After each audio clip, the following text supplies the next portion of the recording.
Hi guys, welcome to Krish talks. അങ്ങനെ ഇന്നത്തെ എപ്പിസോഡിൽ അലീനയും സ്റ്റാൻലിയുടെ വീട്ടുവേലക്കാരനായ പൗലോസും കൂടെ കിച്ചണിൽ നിന്ന് സംസാരിക്കുന്ന സമയത്ത് പൗലോസ് അലീനയോട് ചോദിക്കുന്നുണ്ട്, പാലായിൽ നിന്നൊരു വീട്ടിൽ നിന്നാണല്ലോ വരാമെന്ന് പറഞ്ഞത്, അവിടെ എന്തായിരുന്നു ജോലിയെന്ന്. അലീന അപ്പോൾ പറയാണ്, ഒരു വീട്ടിലായിരുന്നു ഞാൻ, അവിടുത്തെ എല്ലാ ജോലിയും ഞാൻ ചെയ്യായിരുന്നു എന്ന് പറഞ്ഞപ്പോൾ പൗലോസിനെ വിശ്വസിക്കാനായില്ല.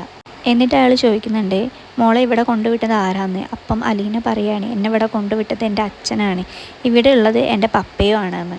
ഇത് കേട്ടിട്ട് പൗലോസ് അന്തം വിട്ട് നിൽക്കുകയാണ്. അയാൾക്കൊന്നും മനസ്സിലായിട്ടില്ലെങ്കിലും അലീന അവിടുന്ന് ചിരിച്ചുകൊണ്ട് പുറത്തേക്ക് പോവുകയാണ്.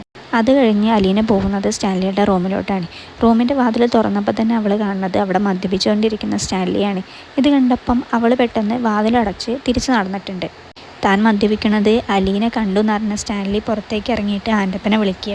പിന്നീട് സ്റ്റാൻലി ആൻ്റപ്പനോട് പറയുന്നുണ്ട്, അലീന ഈ വീട്ടിലോട്ട് വന്ന കാര്യം അപ്പച്ചനും മറ്റുള്ളവരൊക്കെ അറിഞ്ഞിട്ടുണ്ട്, അവർ വീട്ടിലോട്ട് വരുന്നുണ്ട് എന്നാണ് പറഞ്ഞത് എന്ന്.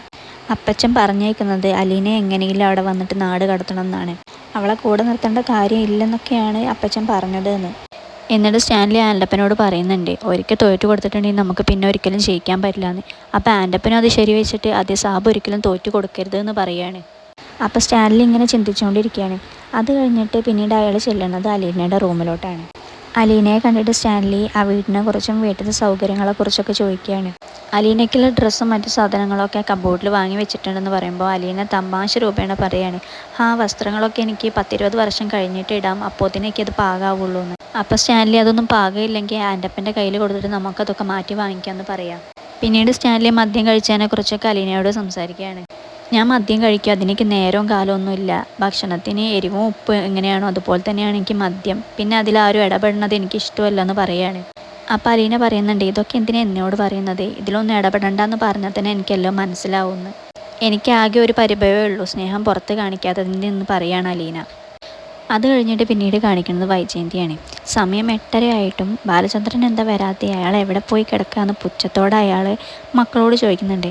ആ സമയത്ത് കൃഷ്ണമോള് പറയുന്നുണ്ട്, ഞങ്ങളുടെ അച്ഛനെക്കുറിച്ച് ഞങ്ങൾക്ക് നന്നായിട്ട് അറിയാൻ പാടില്ലാത്തത് അമ്മയെക്കുറിച്ചാണെന്ന് പറയുമ്പോൾ വൈജയന്തി പറയുന്നുണ്ട്, എന്നെ ഡാഡി ഇത്ര അറിയാമെന്ന് പറയുമ്പം കൃഷ്ണമോള് പറയാണ്, ആർക്കറിയാം എന്തെങ്കിലും രഹസ്യങ്ങളാണ് ഉള്ളിൽ ഒളിപ്പിച്ചതെന്ന്, മണ്ണൊന്നല്ലല്ലോ കുഴിച്ച് നോക്കാമെന്ന്.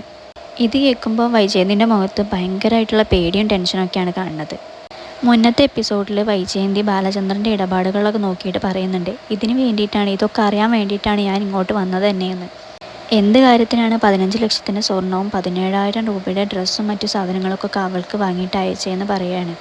അപ്പോൾ കൃഷ്ണമോളും ഭവതിയും പറയുന്നുണ്ട്, അച്ഛൻ രഹസ്യമായിട്ട് ചെയ്തതല്ല, ഞങ്ങൾ രണ്ടുപേരും കൂടിയാണ് അവൾ ഒരുക്കി പറഞ്ഞു വിട്ടത് എന്ന്. അപ്പോൾ വൈജയന്തി ചോദിക്കുന്നുണ്ട്, ഇതൊക്കെ സമ്മാനമായിട്ട് കൊടുക്കാൻ ബാലചന്ദ്രനും അലീനയും തമ്മിലുള്ള ബന്ധം എന്താണെന്ന്. ആ സമയത്ത് അവിടേക്ക് മനു രോഹിത്തും കൂടെ കടന്നു വരുന്നുണ്ട്. അപ്പം മനു പറയുന്നുണ്ട്, ആൻറ്റി ചോദിക്ക്, എന്നിട്ട് കിട്ടുന്നതൊക്കെ മേടിക്കുകയെന്ന്. വൈജയന്തിയുടെ ആവശ്യപ്രകാരമാണ് അലീന അവിടെ നിന്ന് പോയത്, ബാലചന്ദ്രൻ അവളവിടെ കൊണ്ടാക്കിയത്. എന്നിട്ടും വീട്ടിൽ പ്രശ്നങ്ങൾ ഉണ്ടാക്കുകയാണ് വൈജയന്തി. അടുത്ത എപ്പിസോഡ് അറിയാൻ പ്ലീസ് സബ്സ്ക്രൈബ്.